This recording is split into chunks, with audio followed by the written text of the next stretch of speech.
Hi, 1HG. With permission from Scholastic, I'm going to read Chapter 3 of Junie B. Jones' Cheater Pants for you today. Okay. Chapter 3 is called Twitching. Finally, we got to the row right next to mine. That's where Jose and Lenny sit. When Jose's turn came, he smiled, very proud. He said on Saturday his daddy brought him a brand new soccer shoes and he wore them to his soccer game. And he kicked the winning goalie with those things. Lenny went next. He said he got brand new hair gel, plus also he got thickening cream. A thickening cream can make even the thinnest hair feel rich and full, he said. Whoa, I said. Whoa, said Herb and Jose. Whoa is what we say to be supportive. May sits behind Lenny. She stood up and she read her paper real loud. This weekend, one thing I did for fun was, on Saturday, I made a pot in my pottery class, and after that, I was punctual to my ballet class, and the teacher said I danced like a gazelle. Mr. Scary did a chuckle. A gazelle, huh? He said. A gazelle is a very graceful animal, isn't it? Yes, said May. Would you like to see me do a few steps? After that, she ran to the front of the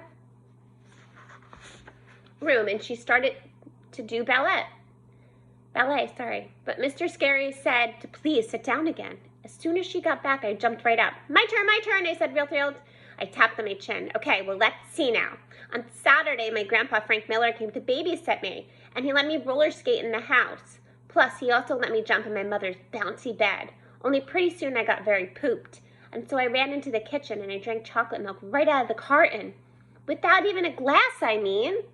Whoa, said Herb. Whoa, said Lenny and Jose. Mr. Scary raised his hand to interrupt. Excuse me, Junie B, he said. It sounds like you had a great time on your Saturday, but I'm wondering why you're not reading from your homework paper. Just then, my heart got poundy and nervous because I should have thought about that problem. I swallowed real hard. Well, let's see, I said kind of quiet. Why aren't I reading? Mr. Scary smiled. It's all right, he said. You can start over. Just take out your paper and read us what you wrote. After that, I stood there very frozen and I couldn't even move. Mr. Scary crossed his arms at me. You do have a homework paper, don't you, Junie B? He asked next. I stood there a little while longer. Then finally, I reached into my desk and I pulled out the homework I copied from May. I waved it in the air kind of weakish. Here it is, I said. Here's my homework paper. See it? It's right here. Mr. Scary nodded. Yes, good. Now could you read it for us, please? He asked. I took a deep breath. Then I looked down at my paper and I read it silently just to myself. Okay, done, I said. After that, I quick sat down and I stuffed the paper back in my desk. Mr. Scary came back to where I sit. He said could he please see my paper? I felt shaky and sickish inside. Very slow, I took my paper out again and I handed it over. After he read it, he shook his head. Then he took my hand and he walked me into the hall. It seems that you and May had very similar weekends, doesn't it, Junie B? He said. I did a gulp. Yes, I said, it does. Mr. Scary read my paper once more. So, you take a pottery class, do you? He said. I rocked back and forth on my feet. Yep, I do. I said, I take a pottery class and I make a little, pots. Mr. Scary breathed real deep. And let's see, you take ballet class too, huh? He said. And gee, what a coincidence. On Saturday, your teacher said you danced like a gazelle? I said very fast.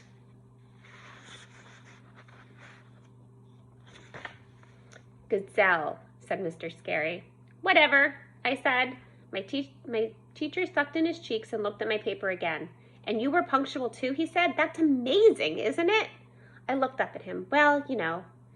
Not if you get an early start, I said real soft. Mr. Scary bent down next to me. His face was not jolly. Junie B. Jones, do you have any idea how disappointed I am in you right now? Just then, tears came in my eyes, and I didn't even expect that trouble. I quick hanged my head so he couldn't see. Sorry, I said. Sorry you're disappointed. Here's the picture. Junie B. looks so sad.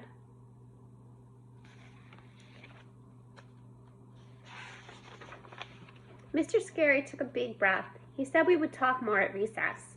Then he gave me a tissue from his pocket and I wiped my tears. After that, we went back into the room.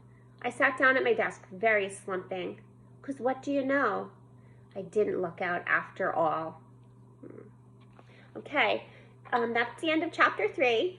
Next time we will read chapter 4, and that's the same name as the book, Cheater Pants. So I can't wait to read that to you. Hope you have a great day. Bye, first grade.